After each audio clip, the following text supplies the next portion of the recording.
your reaction to that which we are learning about what happened in April 2021. I think the events that took place on that evening were wholly unacceptable and completely insensitive and should never have happened. But that said, I don't hold the Prime Minister personally responsible for those, because patently the Prime Minister was not there. But it does reveal, I think, a culture within Downing Street that obviously stems from the top and should not be permitted. Do you think, of course, as mentioned, you've submitted your letter to the 22 committee. I wonder whether the revelations of last night might serve to focus the minds of certain of your colleagues? Of themselves, I would doubt it, because the Prime Minister was not present. It is just another event in a chapter of incidents that should not have happened. But I do think that minds are now, over this weekend, being focused upon the need to take the necessary action. I clearly, Neil, don't know, and I shouldn't know, how many of my colleagues have put in letters. I'm not canvassing them. I'm not seeking support for what I have done myself. But I believe that there is a momentum that is growing.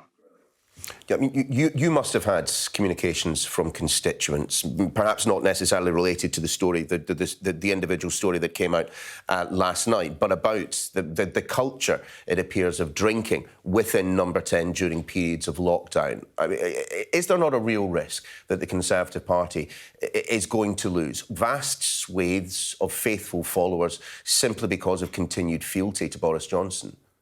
Well, I don't think that the image of the Downing Street branch of the Majestic Wine Warehouse is doing us any good at all. That clearly has to end. But it's much more important and much more serious than that, Neil. This goes back. I voted against the government on the Internal Markets Bill because I believe that it was quite wrong for a British government to seek to unilaterally break a freely entered into international treaty. You know, there are serious political issues about our standing in the world that have to be addressed. And I'm afraid those issues lay straight at the doorstep of the Prime Minister. Given that, do we need to wait for the report of Sue Gray to work out whether or not there is any longevity to Boris Johnson's political future? I mean, does it matter now whether or not these events were technically within the rules, given the public opprobrium? I would expect that Sue Gray, as a responsible civil servant, will produce a wholly factual report without recommendations. She will say what has happened, and it will be up to the rest of us to decide what then should happen.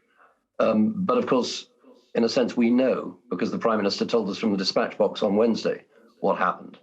And that's why, having said I would wait for the report from Sue Gray, I went public on Wednesday lunchtime after Prime Minister's question time, because I believe that what was revealed was completely unacceptable.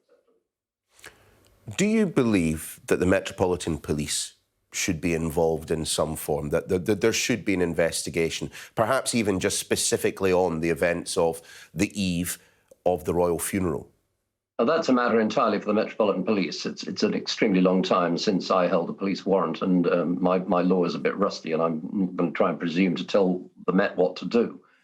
If they feel that there is a matter, if they feel that laws have been broken and that it is necessary to investigate, then I'm quite sure that they will do that. The only problem with that, of course, is that while we are waiting for Sue Gray's report, if the Met then become involved before that report is published, that will then go on ice and it will merely prolong the entire process. Critical voices like yours have been accused of being, you know, in a sense, the usual suspects. Nadine Dorries saying yesterday, colleagues like yourself had a track record of not supporting the Prime Minister. How fair or unfair do you think that characterisation is? I have been described as a serial critic of the Prime Minister. In a sense, that's true. My criticism, my letter calling for a leadership election goes back to the Barnard Castle event, when the Prime Minister failed to take what I regarded as appropriate decisions and action to remove Mr. Cummings from office, because what happened then was quite wrong. And I decided then that if the Prime Minister was not capable of exercising the right kind of judgment, then we had to have another Prime Minister. So yes, I mean, my track record does go back a long way. But all I'd say, Neil, is I have been consistent. I'm not, and I've also tried to be fair. I mean, to be fair, the Prime Minister has achieved some significant results. He's whether I like it or not doesn't matter. He's delivered on Brexit, as he promised he was going to.